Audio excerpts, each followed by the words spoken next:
5 seconds.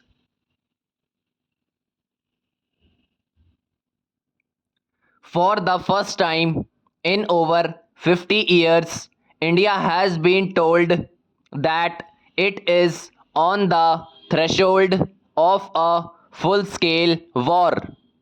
The drills seek to bring that war into the people's consciousness, not as a media event but as a way of preparing them for what could unfold in their lives. Civil defense preparedness is a key element of war strategy.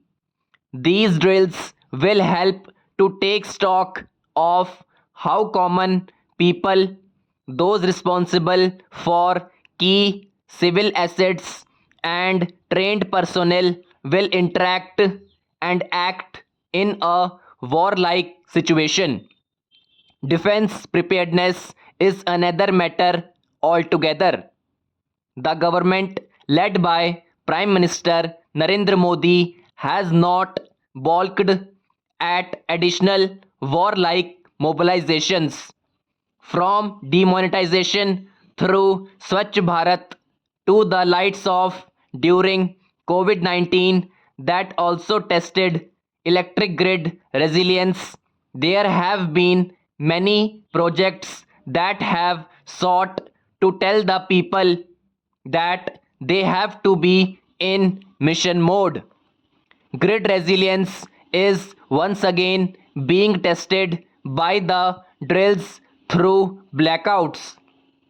Wars and warlike stimulations can serve to bring up consciousness and produce more social cohesiveness and a focus on common larger goals. They can prepare the people for hardships without their losing morale. The other side is, of course, destruction. In the eyes of many, including possibly the government, Pahalgam was India's 9/11, if not in its scale, but in the response. This view holds that Pakistan is the Afghanistan of 2001, a nation coming apart only with religious zealots holding it together, using terror as the only statecraft. George W. Bush's "I hear you" in the rubble of the World Trade Center was followed by a blitzkrieg that sought to bomb the nation into the Stone Age. The US had zero risk of any retaliation then.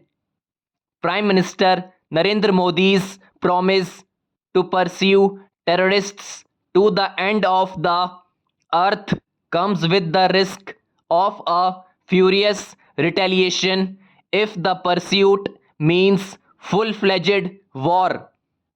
While testing civil defense preparedness is one thing, a real war is a highly dangerous escalation that will do little good to the narrative of India being an economic powerhouse ready to take its place in a multipolar world as a true and responsible leader.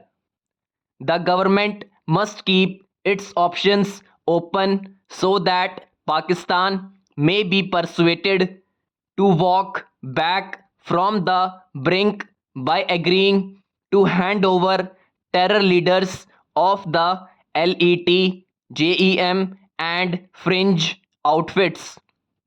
India's non-muscular response to 26/11 brought much shame to Pakistan, and the Pakistani media willingly brought more shame to its government by turning its focus on Ajmal Kasab's village and family.